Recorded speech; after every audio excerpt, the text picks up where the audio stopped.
بسم اللہ الرحمن الرحیم۔ السلام علیکم۔ یہ کہانی ایک ایسے حبشی غلام کی ہے جو اپنے آپ کو قبیح چہرے والا عام سا انسان سمجھتا تھا، کہ جو نہ مالدار تھا اور نہ ہی حسب نسب والا۔ اس نے اپنے رب کے حضور ایک بھی سجدہ نہ کیا اور جنت کا مستحق ہو گیا، مگر کیسے؟ غزوہ خیبر 7 ہجری میں ہوا۔ خیبر کا شہر مدینہ طیبہ سے شمال کی جانب کم و بیش 150 کلومیٹر کے فاصلے پر ہے۔ یہاں یہودیوں کے کئی قلعے تھے، ان میں سے ایک قلعے کا نام نائم تھا۔ اس قلعے کے محاصرے کے دوران میں ایک حبشی غلام اسلم نے اسلام قبول کر لیا۔ اس کے یہودی مالک کا نام عامر تھا، یہ اس کی بکریاں چرایا کرتا تھا۔ اسلم نے اہل خیبر کو جنگ کی تیاری کرتے دیکھا تو پوچھا، یہ آپ کس کے خلاف جنگ کی تیاری کر رہے ہیں؟ یہودی کہنے لگا کہ ہم اس شخص سے جنگ کر رہے ہیں جو اپنے آپ کو نبی خیال کرتا ہے۔ اسلم نے اس بات کو اپنے ذہن میں رکھ لیا، وہ حق کا متلاشی تھا۔ اس نے سوچا کہ وہ کیوں نہ اس شخصیت سے ملے جو اپنے آپ کو نبی سمجھتے ہیں۔ جب اللہ کے رسول صلی اللہ علیہ وآلہ وسلم نے خیبر کے علاقے میں پڑاؤ ڈالا تو یہ حبشی غلام اپنی بکریاں ہانکتا ہوا آپ صلی اللہ علیہ وآلہ وسلم کے کیمپ میں حاضر ہو گیا۔ آپ صلی اللہ علیہ وآلہ وسلم سے ملاقات کی اجازت دی۔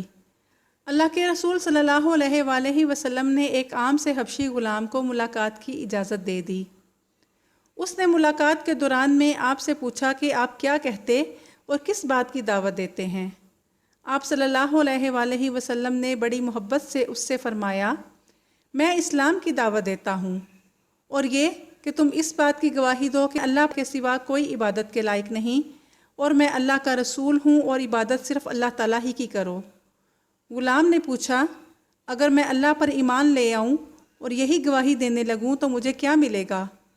آپ صلی اللہ علیہ وآلہ وسلم نے فرمایا، اگر تمہیں اسلام پر موت آئی تو تمہارے لیے جنت ہے۔ اسلم کہنے لگا، میں ایک سیاہ فام، کبھی چہرے والا، عام سا انسان ہوں۔ میرے جسم سے ناگوار بو آتی ہے، میرے پاس کوئی مال و دولت بھی نہیں۔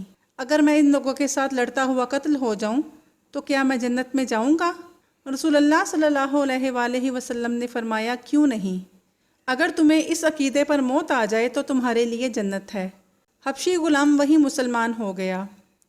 ایک دوسری روایت کے مطابق اسلم نے پوچھا کہ اگر میں ایمان لے آؤں، کلمہ پڑھ لوں اور میری موت ایمان پر ہو تو کیا مجھے جنت ملے گی؟ اللہ کے رسول صلی اللہ علیہ وآلہ وسلم نے اس سے فرمایا، ہاں کیوں نہیں؟ اس نے اسی وقت کلمہ پڑھ لیا اور مسلمان ہو گیا۔ اسلم کہنے لگا، اللہ کے رسول صلی اللہ علیہ وآلہ وسلم، یہ بکریاں میرے پاس امانت ہیں، ان کے بارے میں کیا کروں؟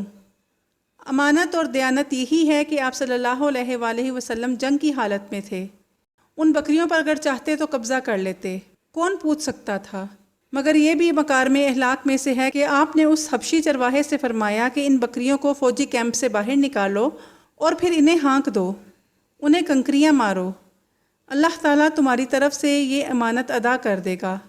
اسلم اسی وقت کھڑا ہوا، زمین سے کنکریاں لیں اور انہیں بکریوں کی طرف پھینکتے ہوئے کہنے لگا، اپنے مالک کی طرف واپس چلی جاؤ، اللہ کی قسم میں تمہارے ساتھ نہیں رہوں گا۔ وہ بکریاں اکٹھی ہو کر چل پڑیں اور تھوڑی دیر میں قلعے میں داخل ہو گئیں۔ جب چرواہے کے بغیر بکریاں یہودی مالک کے پاس پہنچی تو اسے معلوم ہو گیا کہ اس کے غلام نے اسلام قبول کر لیا ہے۔ اس دوران میں اللہ کے رسول صلی اللہ علیہ وآلہ وسلم نے لوگوں کو واعظ فرمایا اور انہیں جہاد کی ترغیب دلائی۔ سیدنا علی بن ابی طالب رضی اللہ تعالیٰ عنہ قلعہ نائم کے یہودیوں سے لڑنے کے لیے جھنڈا اٹھا کر نکلے تو یہی حبشی اسلم بھی ان کے پیچھے پیچھے یہود سے لڑنے کے لیے چلا گیا۔ دشمن کے ساتھ جنگ ہوئی تو اس دوران میں وہ شہید ہو گیا۔ اسلم کی میت کو اٹھا کر واپس لایا گیا۔ اللہ کے رسول صلی اللہ علیہ وآلہ وسلم کو خبر دی گئی۔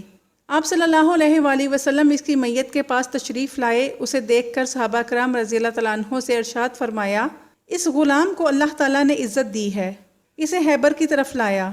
میں نے اس کے سر کے پاس 2 خوبصورت آنکھوں والی حوریں دیکھی ہیں، حالانکہ اس نے ابھی تک اللہ کی بارگاہ میں ایک سجدہ بھی نہ کیا تھا۔